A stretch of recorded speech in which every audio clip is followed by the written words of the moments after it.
Olá pessoal, bora para mais um vídeo. Eu sou Bula Tequita e bem-vindos ao canal A Tequita Dev. Nesse vídeo vamos falar sobre o que é ser um freelancer.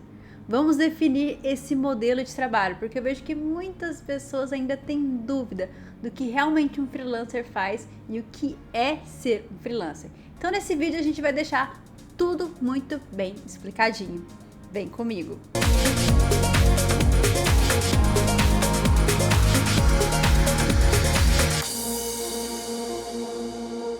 Mas antes de começar, eu tenho um recadinho super importante para você que ou já é freelancer ou quer se tornar um freelancer aí. Portfólio é fundamental para um freelancer, né? E é por isso que eu super indico os serviços da HostGator, que é a apoiadora oficial aqui do canal. Lá você vai encontrar serviços de qualidade para hospedagens de sites e servidores. Então na descrição desse vídeo você vai encontrar um link com descontos exclusivos para você poder colocar o seu portfólio na internet agora, imperdível. E além de oferecer serviços de qualidade, a HostGator também tem ferramentas muito legais para você que quer fazer seu portfólio, como o criador de sites e o instalador facilitado WordPress. Não vai perder essa oportunidade, né? Link na descrição. Primeiro de tudo, nós precisamos entender que freelancer é um modelo de trabalho, assim como o modelo CLT.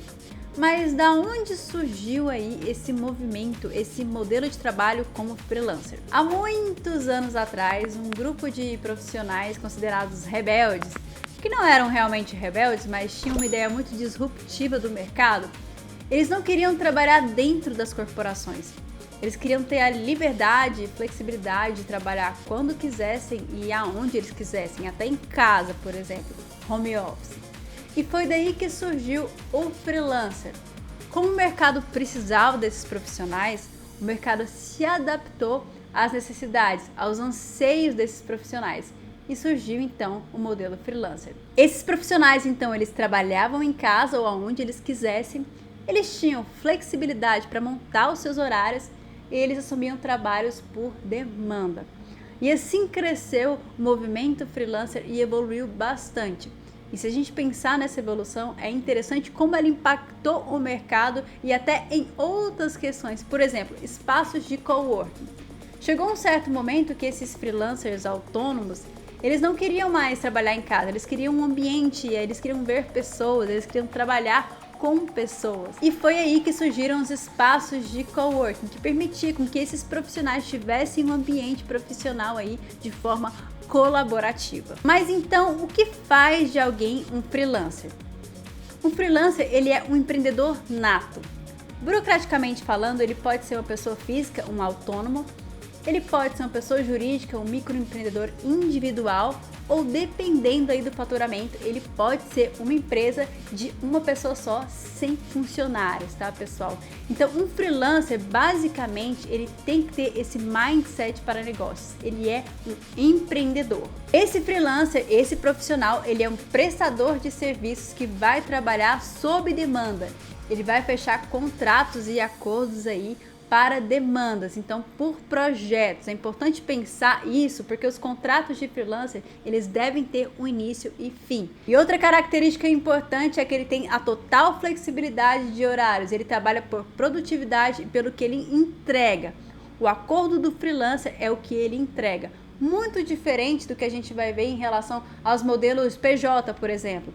No PJ você tem um contrato que ele não tem um fim determinado, porque é um contrato de prestação de serviços ali, onde são acordadas horas e você não trabalha por entregas, então tem essa total diferença. Um profissional que ele trabalha numa empresa como o PJ, ele não é um freelancer. E se a gente pensar que um freelancer trabalha por projetos, por demandas aí, nós vamos entender da onde vem a rotatividade de clientes e de projetos de um freelancer, né? Ele precisa dessa rotatividade para poder ter fluxo de trabalho e estabilidade. Então, muito diferente de um profissional aí que vai ser alocado em uma empresa como prestador de serviços. Então, nesse modelo de trabalho, você vai fechar contratos por demanda.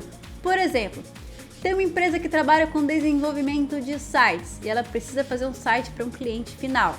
E ela precisa, por exemplo, programar uma certa página. e ela não tem um profissional dentro do seu quadro de funcionários fixos da empresa que pode fazer esse desenvolvimento para ela. Então ela vai terceirizar. Ela vai contratar um freelancer que possa desenvolver esse projeto, aquela demanda específica, possa entregar aquela parte do site específica para que ela consiga entregar o projeto final para o cliente. É aí que entra a contratação de um freelancer dentro do contexto de uma empresa. Esse freelancer, então, ele vai executar aquele trabalho, ele vai entregar aquele trabalho, mas ele não tem qualquer vínculo trabalhista com aquela empresa. Então, se a gente for analisar essa situação, o freelancer ele trabalha também muito com terceirização, como terceirizados de empresa. Isso é muito positivo. Essa, na verdade, é uma das formas de se trabalhar e é muito legal, porque trabalhando como terceirizado, você consegue estabelecer melhores parcerias, porque normalmente as empresas que terceirizam têm fluxos de trabalhos muito grandes. Estabelecendo parcerias, você vai conseguir fidelizar esse cliente e gerar uma maior estabilidade, um fluxo de trabalho maior aí para sua carreira como freelancer. Tem um vídeo no canal que eu falo sobre estabilidade na carreira freelancer, onde eu falo justamente sobre fidelização de clientes e criar parcerias. Se você ainda não assistiu, aproveita para assistir, vou deixar o card e o link na descrição desse vídeo. Outra abordagem aí do freelancer é trabalhar diretamente com o cliente final. Vamos supor, uma loja precisa desenvolver uma marca, ela precisa criar uma marca para ela. Ao invés dela contratar uma empresa de publicidade, ela vai contratar aí um freelancer, um designer que vai desenvolver essa marca para ela, vai criar essa marca para ela. Justamente por uma questão talvez de custo, benefício, ou talvez de confiança, ela já conhece aquele profissional, sabe que é um bom profissional, então ela estabelece esse vínculo, ela faz esse contrato. Então é importante pensar que nós temos essas duas possibilidades, ou trabalhar diretamente com o cliente final, ou trabalhar com parcerias como terceirizados. Trabalhando com um cliente final, você vai ter algumas vantagens, como por exemplo, talvez você consiga acordar valores melhores, justamente porque você consegue trabalhar com valor agregado aí em relação ao seu cliente final.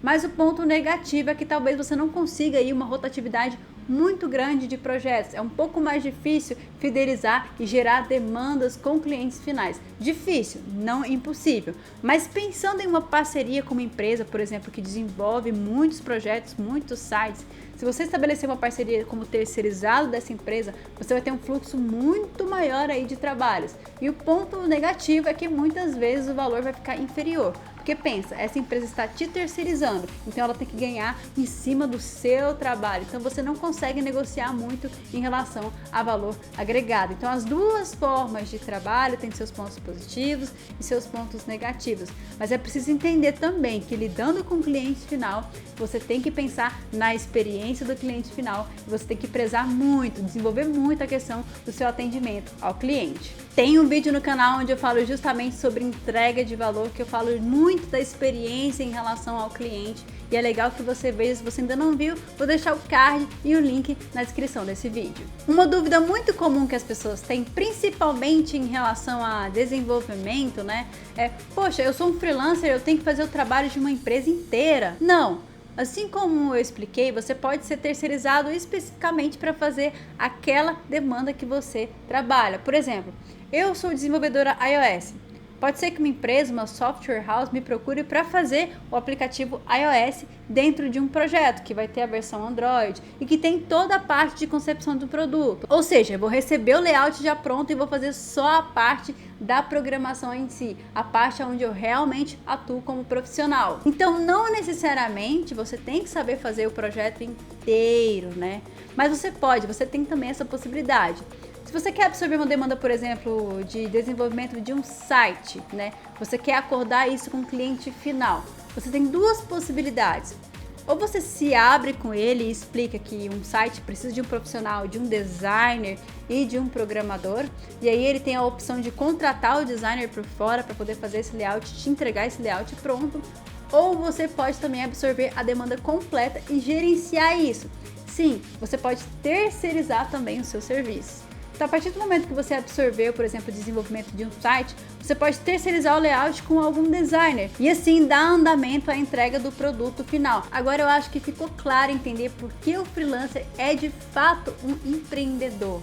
Ele tem que ter uma visão de negócio em como ele pode ampliar a sua capacidade de entrega. Quer saber mais sobre carreira freelancer e ainda não é inscrito no canal?